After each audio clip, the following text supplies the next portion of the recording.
நான் என் ஃபர்ஸ்ட் $15 எப்படி ஆன்லைனில் ஏர்ன் பண்ணேன் என்று சொல்லி தான் இந்த வீடியோவில் பார்க்க போகிறோம். ஸோ இது நடந்தது வந்து இப்போ இல்லை, இது நடந்து ஒரு 6 வருஷம் மாதிரி ஆகுது.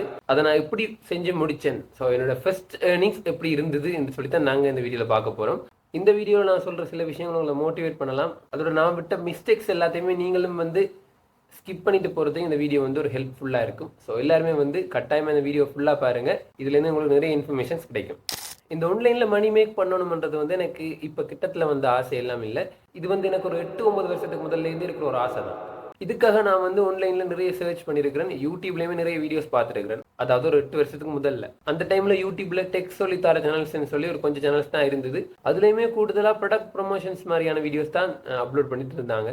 நான் யூடியூப்லேயும் ஆன்லைன் பிளாக்ஸ்லையும் வாசிச்ச விஷயங்களை வச்சு ஒரு வகையான ஆன்லைனில் ஒர்க் பண்ணுற பிளாட்ஃபார்ம் வந்து கண்டுபிடிச்சிருந்தேன். அந்த பிளாட்ஃபார்மில் நாங்கள் என்ன செய்யணுமெண்டா, ஏதாவது ஒரு லிங்க், அதாவது அது ஒரு ப்ராடக்ட் லிங்காக இருக்கலாம், இல்லாட்டி எங்களோட ஃபோட்டோஸ் லிங்க், எந்த லிங்காக வேணா இருக்கலாம். அந்த லிங்கை வந்து நாங்கள் ஷோ டர்ன் பண்ணணும். அந்த ஷோ டர்ன் பண்ணுறது அந்த வெப்சைட் இருக்கும். அந்த ஷோ டர்ன் பண்ண லிங்கை ஷேர் பண்ணணும்.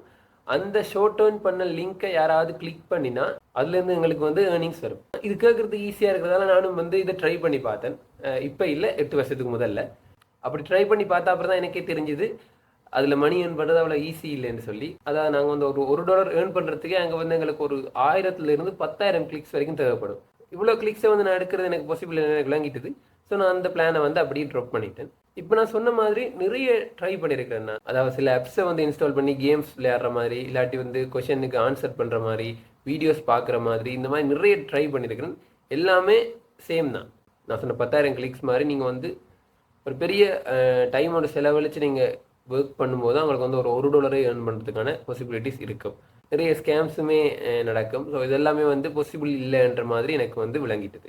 இப்படி இருக்கும்போது நான் ஒரு பிளாக்ல ஃப்ரீலான்சிங் சம்மந்தமான விஷயங்கள் பார்த்தேன். ஸோ ஃப்ரீலான்சிங்டா என்ன, இதில் நாங்கள் எப்படி மணி ஏர்ன் பண்ணுவோம்ன்ற ஒரு கன்செப்டை நான் வந்து வாசித்து விளங்கி கொண்டேன். அதுக்கான வெப்சைட்ஸ் எல்லாம் என்னென்ன இருக்குன்னு சொல்லி சர்ச் பண்ணும்போது நான் ஃபர்ஸ்ட் வந்து கண்டுபிடிச்ச ஒரு வெப்சைட் தான் freelancer.com.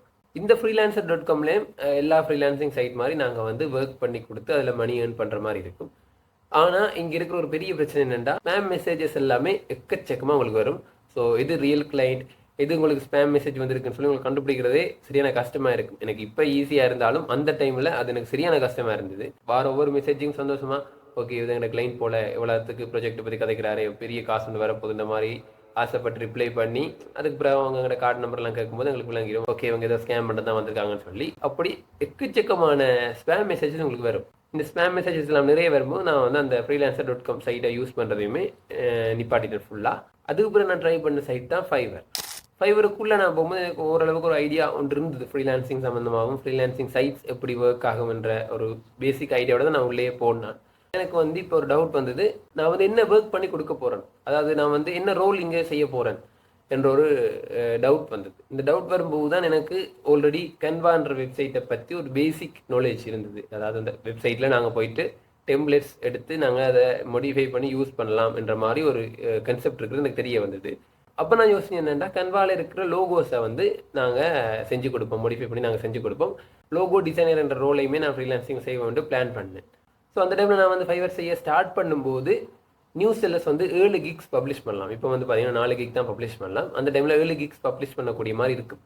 அப்போ நான் வந்து ஒரு 3 gigs வந்து லோகோக்கு மட்டுமே போட்டிருந்தேன். அதோட பேக்ரவுண்ட் ரிமூவ் பண்ணுறது, ஃபோட்டோவில் இருக்கிற பேக்ரவுண்ட் ரிமூவ் பண்ணி கொடுக்குறதுக்கு 1 gig போட்டிருந்தேன். ஷார்ட் வீடியோஸுக்கு ஒரு 2 gigம், போஸ்டர்ஸ் பிளேயர்ஸ் டிசைன் பண்ணுறதுக்கு ஒரு கிக்கும் போட்டிருந்தேன். ஸோ 7 gig நான் வந்து கம்ப்ளீட் பண்ணி தான் வச்சிருந்தேன். 7 gigsம் பப்ளிஷ் பண்ணி வச்சிருந்தாலும் எனக்கு வந்து இம்ப்ரெஷன்ஸும் கிளிக்ஸும் அந்த அளவுக்கு வரையலை. இருந்தாலும் நான் வந்து அப்படியே அதை விட்டுட்டு போகலை, ட்ரை பண்ணிட்டே இருந்தேன். கிக்ஸை மாடிஃபை பண்ணுறதா இருக்கட்டும், கிக்ஸை சேஞ்ச் பண்ணுறதா இருக்கட்டும், எல்லாமே பண்ணிகிட்டே இருந்தேன்.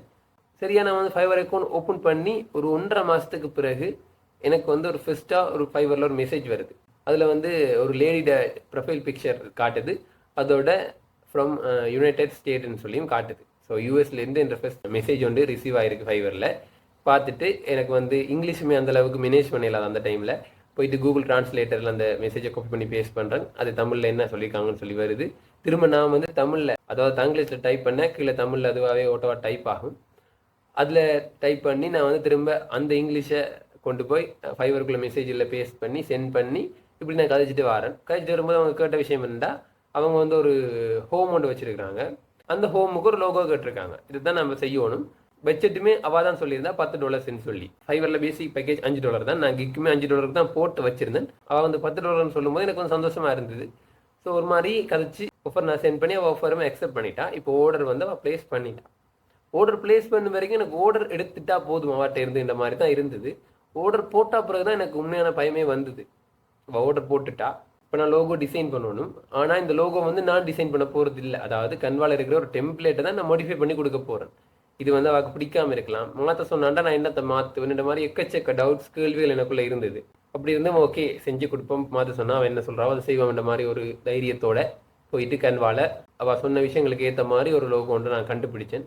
அந்த டெம்ப்ளேட்டை போயிட்டு கொஞ்சம் அட்ஜஸ்ட் பண்ணி அதில் இருக்கிற சில விஷயங்களை தூக்கிட்டு நான் புதுசாக சில விஷயங்களை ஆட் பண்ணிவிட்டு ஒரு சிம்பிளான ஒரு லோகோ ஒன்று செஞ்சு வச்சுட்டு கீழே வர ட்ரஸ்ட்டில் நேமை வந்து லெட்டர்ஸில் டைப் பண்ணி என்டர் பண்ணி அவளுக்கு வந்து லோகோவாக சப்மிட் பண்ணிட்டேன். சப்மிட் பண்ணி ஒரு மணி நேரத்தில் வந்து அவள் ஆர்டர் அக்செப்ட் பண்ணல மெசேஜ் பண்ணியிருந்தா. அந்த மெசேஜில் அவள் சொன்ன விஷயம் என்னென்னா லோகோவாக்கு பிடிச்சிருக்குது. லோகோ கீழே யூஸ் பண்ண அந்த ஹோமோட நேமை வந்து சேஞ்ச் பண்ண சொல்லியிருந்தா. அதாவது நேமை சேஞ்ச் பண்ண சொல்லல, ஃபோன் ஸ்டைலை சேஞ்ச் பண்ண சொல்லியிருந்தா. நானும் வந்து அவளுக்கு 2-3 வகையான ஃபோன் ஸ்டைல் சேஞ்ச் பண்ணி சென்ட் பண்ணுறேன். அவள் அதுலேயுமே அவளுக்கு அந்தளவுக்கு விருப்பம் இல்லை. ஸோ கொஞ்சம் வித்தியாசமாக எப்படிலாம் வேணும்னு சொல்லி எக்ஸ்பிளைன் பண்ணுறான். நான் வந்து இப்போ கன்வாக்குள்ள இருக்க ஃபோன் ஸ்டைலாம் சேஞ்ச் பண்ணி அனுப்பிட்டு இருக்கிறேன். திரும்ப ஒரு 7-8 தடவை நான் சென்ட் பண்ணுறேன். அவளுக்கு எதுவுமே அந்தளவுக்கு பிடிக்கலை. கடைசியாக ஒரு ஃபோன் ஸ்டைல் ஒன்று சென்ட் பண்ணுறான். அது பிடிச்சிருந்துன்னு சொல்லிட்டா. அப்படியே போயிட்டு ஆர்டரை அக்செப்ட் பண்ணிட்டான். அவள் வந்து உங்கள் டெலிவரி அக்செப்ட் பண்ணிட்டான்னு சொல்லி ஒரு நோட்டிஃபிகேஷன் வருது. அந்த பையரை நேம் போட்டு அவள் எனக்கு வந்து $5 டிப்ஸ் தந்திருக்கிறான்னு சொல்லி அடுத்த நோட்டிஃபிகேஷனும் வருது.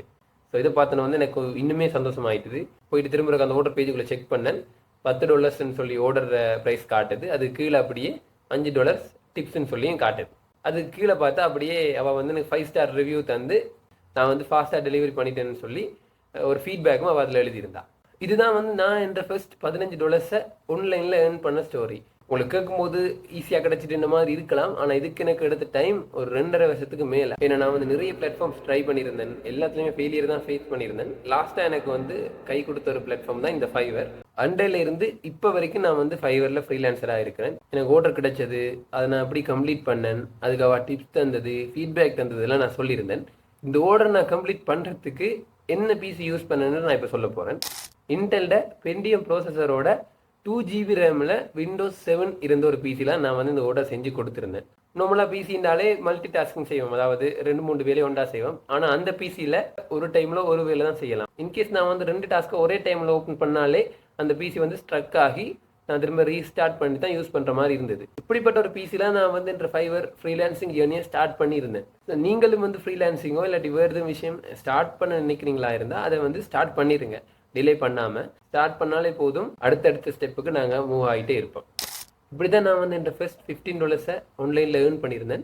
உங்களுக்கும் ஒரு ஸ்கில் இருந்து அதை நீங்கள் இப்படி ஒரு சர்வீஸாக கொடுத்து மணி ஏர்ன் பண்ணுறதுன்ற மாதிரி ஒரு ஐடியா இல்லாமல் இருந்தாலோ இல்லாட்டி உங்களுக்கு வந்து ஃப்ரீலான்சிங் செய்யணும், ஃபைவரில் நீங்கள் ஃப்ரீலான்சிங் செய்யணும்னு ஆசைப்பட்டு உங்களுக்கு எந்த ஸ்கில்லும் இல்லாமல் நீங்கள் இருந்தாலோ நீங்கள் வந்து இந்த விஷயங்களை கமெண்ட்டில் நீங்கள் எனக்கு சொல்லலாம். அதுக்கான வீடியோஸை நான் உங்களுக்கு ரெடி பண்ணி பப்ளிஷ் பண்ணுவேன். ஸோ இந்த வீடியோ உங்களுக்கு பிடிச்சிருக்குன்னு நம்புறேன். பிடிச்சிருந்தா லைக் பண்ணுங்கள். இந்த வீடியோ யாரெல்லாம் பார்க்கணும்னு ஆசைப்படுறீங்களோ அவங்களுக்கு நீங்கள் இதை ஷேர் பண்ணி விடுங்க. கட்டாயமாக சேனலை சப்ஸ்கிரைப் பண்ணி வச்சுக்கொள்ளுங்க. அடுத்த வீடியோ பார்க்கறதுக்கு ஹெல்ப்ஃபுல்லாக இருக்கும். நன்றி.